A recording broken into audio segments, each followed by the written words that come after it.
आज का जो टॉपिक है वो डार्क एज इन ज्योग्राफी, भूगोल में अंध युग से जुड़ा हुआ है। तो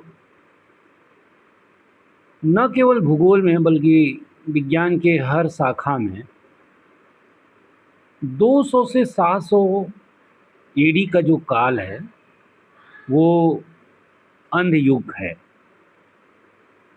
हालांकि जो अंध युग का बात है उसमें कुछ विद्वान बोलते हैं कि 200 से 1100 तक है, कुछ विद्वान बोलते हैं कि 200 से 1400 तक है। तो लेकिन इतना तो ये क्लियर है कि 200 से 700 पूरी तरह से डार्क एज है, क्योंकि 700 के बाद में अरेबियंस लोगों ने ज़रूर नॉलेज दिया था।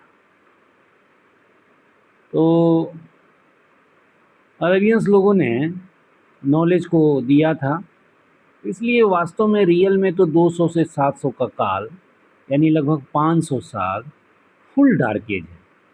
इसमें क्रिश्चियन रिलीजन्स का इतना प्रभाव रहा कि ज्ञान विज्ञान की बात ही करना बंद हो गया। तो कुल मिला के हम लोग को क्या दिख रहा है कि अंध युग को कुछ लोग 200 से 700 बता रहे हैं, कुछ 200 से 1100 बता रहे हैं और कुछ लोग 200 से 1400 तक के काल को भी बताया जाता है।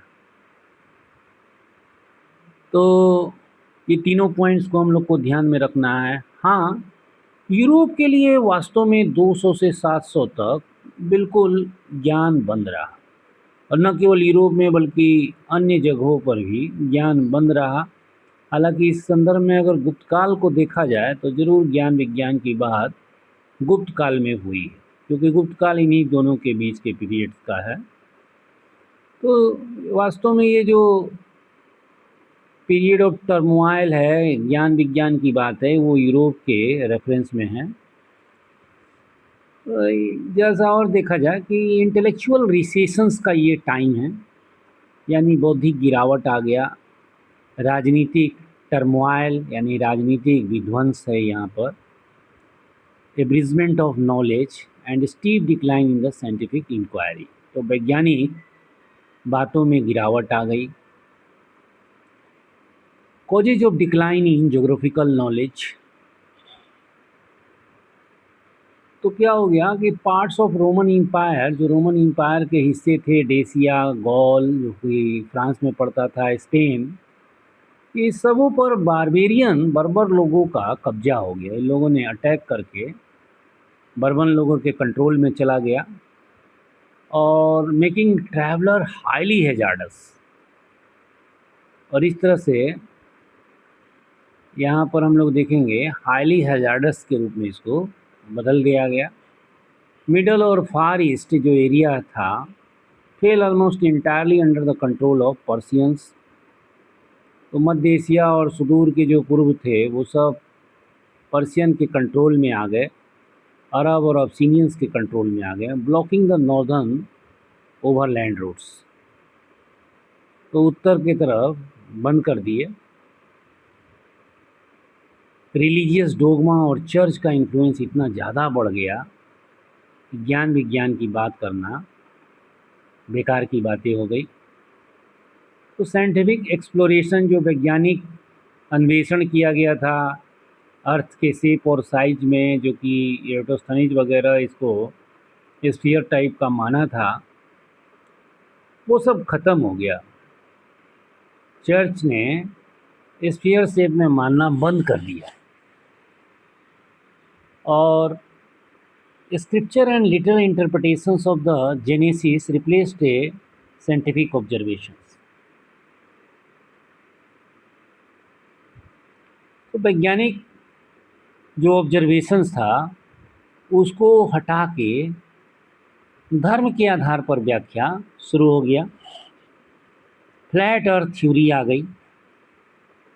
स्फेरिकल गोलीय पृथ्वी की जो संकल्पना थी उसको रिजेक्ट कर दिया गया और मान लिया गया कि earth was widely received conceptually into the flat disc और रेक्टेंगल्स। पृथ्वी को फ्लैट डिस्क या रेक्टेंगल मान लिया गया। जेरूसलम को उसको मध्य में मान लिया गया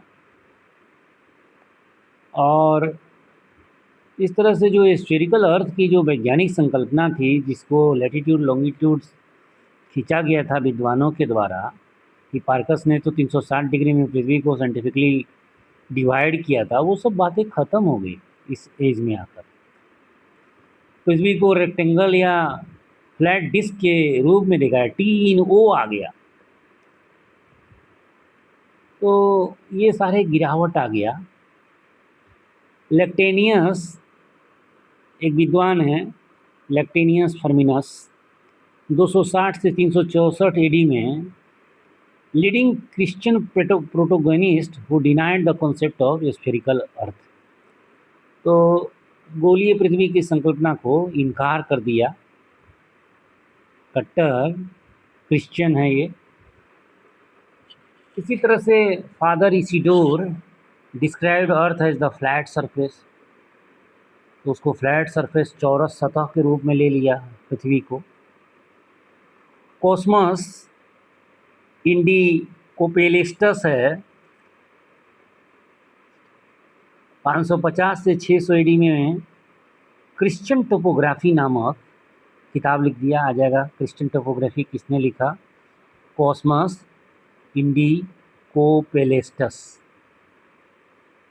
और इसमें declaring the universe was the modelled after the tabernacle, earth was a flat rectangle surrounded by high walls.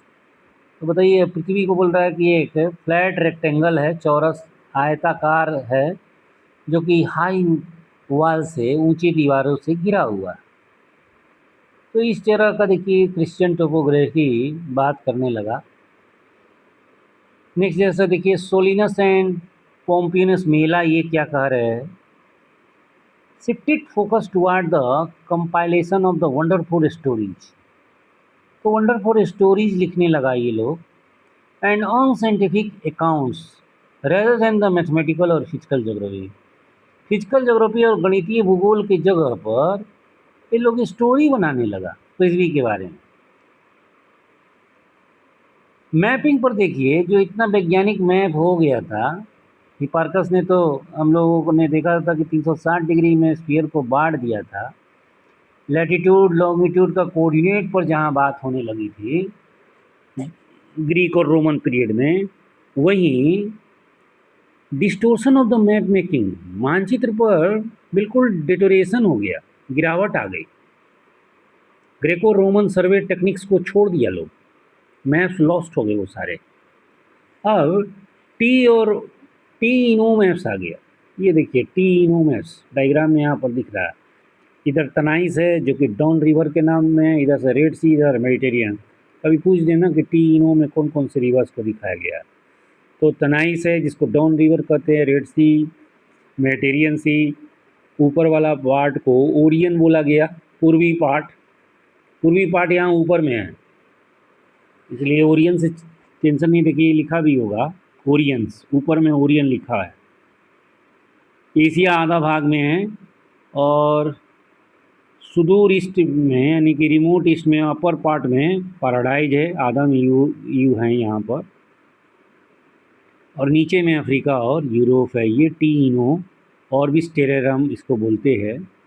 तो जहाँ हम लोग वैज्ञानिक मैप बनाते थे, यहाँ ये मनगढ़ंत टी इन ओ मैप्स आ गया। तो लीजिए धर्म का प्रभाव।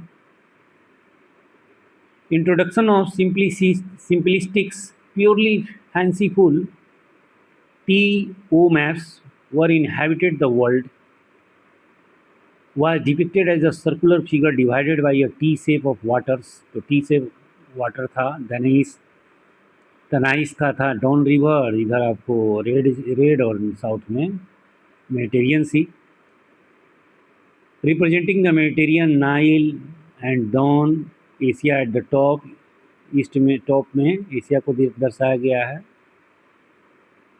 यही सर हिंदी में लिखा गया है कि 200 से 700 500 वर्ष का जो काल है, ये यूरोप में अंधकार युग के नाम से जाना जाता है।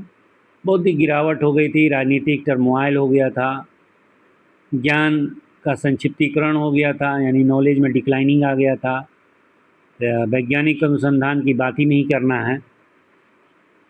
और बर्बर कबीलों के नियंत्रण में ये सारे क्षेत्र रोमन साम्राज्य चला गया। और इसी तरह से सेंट्रल और रिमोट ईस्टर्न जो है फार ईस्ट, वो सभी फारसी, पर्शियन, अरबियन, अबसिनियाई लोगों के नियंत्रण में आ गया था। ये सब हम लोग पढ़ चुके। पृथ्वी का आकार, कहाँ हम लोग वैज्ञानिक की बात करते थे, अब पृथ्वी का आकार फ्लैट हो गया। तो इसी तरह से इलेक्ट्रेनियस फर्मियानस का बात कर रहे थे कि ये प्रमुख ईसाई विचारक हैं, कट्टर प्रोटोगोनिस्ट हैं।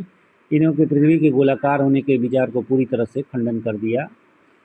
फादर इसिडोर का बात हम लोग सपाट सतह के रूप में उन्होंने वर्णन किया था। इसी तरह से बाइबल के विशिष्ट निर्देशों में ईसाइया एक हैं। इनके अनुसार यह वही ईश्वर है जो पृथ्वी के ब्रिज पर बैठता है। ईसाइया क्या बोल रहा है? It is he that he means Ishwar that seat upon the circle of earth.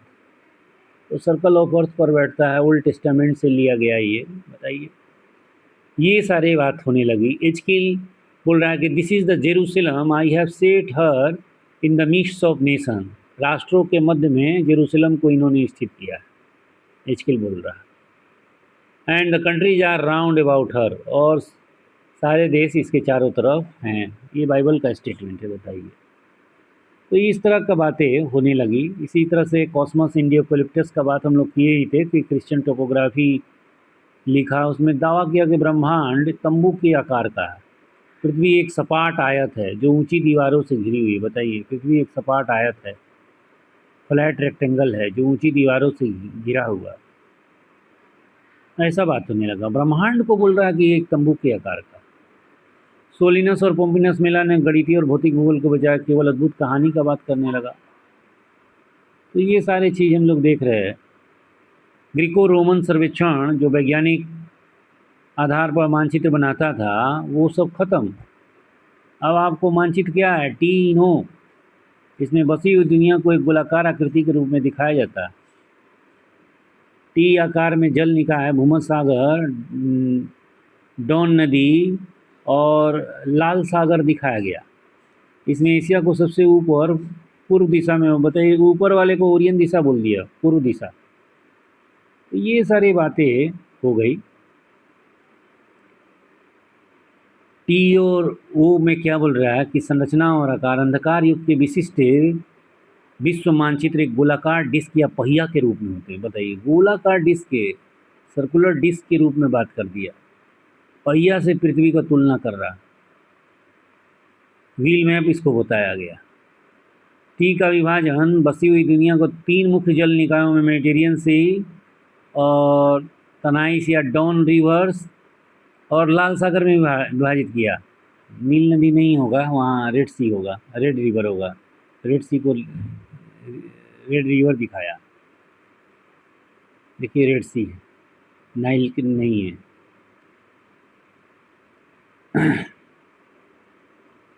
तो ये हालात है। तो इसमें ज्ञान विज्ञान का बात बिल्कुल ख़त्म। पूरे विश्व को टी का आकृति में कौन डेवलप कर रहा है? तो तनाइस, डॉन रिवर, और दूसरे तरफ रेड सी, और तीसरे तरफ बीच से उसका जो टी बन रहा है वो मेडिटेरियन सी, यूरोप और अफ्रीका को अलग कर रहा। और जो ओरियन दिशा है वो मानचित्र में सबसे ऊपर रखा गया, पूर्व दिशा। ऐसा माना जाता है कि ज्ञात दुनिया के पूर्वी सीमाओं के पार स्वर्ग स्थित है, पैराडाइज स्थित है। एशिया ने इसे गोलाकार डिस्क के पूरे ऊपरी आधे हिस्से को कवर किया था। तो एशिया को पूरा आधा हिस्सा वही क्लियर कैप्चर किए हुए ऊपर में। यूरोप और अफ्रीका के निचले आधे हिस्से को आपस में बराबर बराबर बांट दिया गया। जेरूसलम को सेंटर में रखा गया। पौराणिक और बाइबल के तत्वाम जनता को आकर्षित करने के लिए इन मानचित्रों में अक्सर काल्पनिक स्थानों, ड्रैगन, पौराणिक जीवों, बाइबल के प्रसिद्ध राज्यों जैसे कि गोग और मेगोग को शामिल किया। वास्तविक आकृति का विरूपण हो गया। बाद के जो स्क्राइबर्स थे, लेखक लोग थे, उन्होंने पुराने रोमन मानचित्रों की नकल की। उन्होंने वास्तविक भौगोलिक निर्देशांकों और आकृतियों पर कोई ध्यान नहीं दिया। लैटिट्यूड लॉन्गिट्यूड भूल जाइए, अब नहीं उसका बात करना है। भूमध्यसागर का आकार अत्यधिक विकृत हो गया, कभी आयत, कभी कोण, कभी एक साधारण वृत्त जैसा दिखने लगा। पृथ्वी के गोलाकार होने के सिद्धांत का खंडन किया गया। ईसाई मोंक्स ने शुरुआती यूनानियों और रोमन द्वारा स्थापित लैटिट्यूड, लॉन्गिट्यूड्स और पृथ्वी की स्फेरिकल शेप के वैज्ञानिक सिद्धांतों को पूरी तरह से खारिज कर दिया। वे उन्हें सीधो साइंटिफिक या धार्मिक ग्रंथों के विपरीत मानते थे। तो धार्मिक ग्रंथ के विपरीत है वो। एंटीपोड्स का भी देखिए विवाह लेक्टेनियस हर्मियानस जैसे प्रमुख ईसाई विचारकों ने एंटीपोड्स गोलाकार पृथ्वी के दूसरी तरफ रहने वाले लोगों के अस्तित्व को खारिज कर दिया। इस अवधारणा को पूरी तरह से बेतुका बताया कि एंटीपोड्स वगैरह कुछ नहीं होता है, उसके पीछे कोई नहीं रहता है, कोई एंटीपोड्स है ही नहीं। स्फेरिकल रहेगा तब तो एंटीपोड्स का बात आएगा। जब उसने बता ही दिया कि सपाट है तो क्या एंटीपोड्स होगा, कुछ नहीं होगा। यथार्थ के स्थान पर सिंबॉलिक यूज करने लगा। मानचित्रों ने दुनिया को उसके वास्तविक रूप में चित्रित करना बंद कर दिया। मानचित्र पूरी तरह से ईसाई अलौकिक मान्यताओं और धार्मिक प्रतीकों से प्रभावित कलात्मक कलाकृति बन गया। बताइए, ये होगा धर्म का प्रभाव जब होता है ना, तो ये हो जाता है, ज्ञान विज्ञान की बातें सब खत्म हो जाती है। इसीलिए कार्ल मार्क्स ने धर्म एक अफीम बोल दिया था। चौथी शताब्दी की शुरुआत में सेंट जोरम ने एक विश्व मानचित्र बनाया जिसमें उन्होंने पवित्र भूमि के आकार और अनुपात को वास्तविक सीमा से बहुत ज़्यादा बढ़ा चढ़ा कर दिखाया था। जेरूसलम होली लैंड है, तो सेंट जोरम ने एक विश्व मानचित्र बनाया जिसमें उन्होंने पवित्र होली लैंड का जेरूसलम का आकार और अनुपात को वास्तविक सीमा से बहुत ज़्यादा बढ़ा चढ़ा कर दिखाया। बहुत बड़ा है, जो बड़ा है वो छोटा हो गया, जो छोटा है वो बड़ा हो गया। तो डार्क एज का क्या परिणाम हुआ? नए देशों और क्षेत्रों की खोज या उनका अन्वेषण पूरी तरह से बंद हो गया, एक्सप्लोरिंग बंद हो गया। नया देश का कोई खोज नहीं, कोई एरिया का खोज नहीं, कोई एक्सप्लोरेशन नहीं। भौगोलिक सीमाओं का सिकुड़ना हो गया। राजनीति के विखंडन के कारण साम्राज्य की सीमाएं छोटी हो गई। पूर्व, दक्षिण और उत्तर की ओर जाने वाले महत्वपूर्ण व्यापारिक मार्ग या तो टूट गए या बेहद सीमित हो गए। तो इंटरेक्शन कम हो गया, ट्रेडिंग कम हो गया, ख़त्म। भौगोलिक अनुसंधान और नए खोजों की भावना पूरी तरह से समाप्त हो गई। इस बाद के चरण में तैयार की गई पुस्तकें नई खोजों के बजाय केवल पुराने और स्थापित कार्यों को असत्यापित संकलन मात्र रह गई। तो इस तरह से हम लोग देख रहे हैं कि डार्क एज में क्या हो गया, ज्ञान विज्ञान बिल्कुल खारिज हो गया। सब धर्म के ढांचे में आ गए। कोपरनिकस जैसे लोग तो हेलियोसेंट्रिक कॉन्सेप्ट जैसे ही दिया, उनको फांसी की सजा हो गई 1500 ईस्वी में। बताइए, इसीलिए 200 से 1400 1500 तक का एज जो है ना, रफली एक डार्क एज है। ज्ञान विज्ञान का जैसे ही बात करिएगा तुरंत आपको फांसी पर चढ़ा दिया जाएगा। तो इस तरह से डार्क एज में हम लोग क्या देख रहे हैं कि साइंटिफिक नॉलेज बिल्कुल बंद हो गया और तीनों मैप्स ही सबसे बड़ा मैप हो गया, सोच लीजिए। तो इस तरह से डार्क एज में पृथ्वी फ्लैट हो गई। बताइए, जो लेटीट्यूड लॉन्गिट्यूड की बात होने लगी थी, जो इतना मैप प्रोजेक्शन बनाया हिपार्कस ने, टोलमी ने, सब उसके ज्ञान की बातें ख़त्म हो गई। कहाँ एरोस्थेनीज कितना सटीक सर्कम्फ्रेंस की बात किया था, यहाँ सब कोई नहीं। तो ये सब देखिए क्या क्या हो गया। तो इस तरह से हम लोग डार्क एज समझ लिए। Thank you.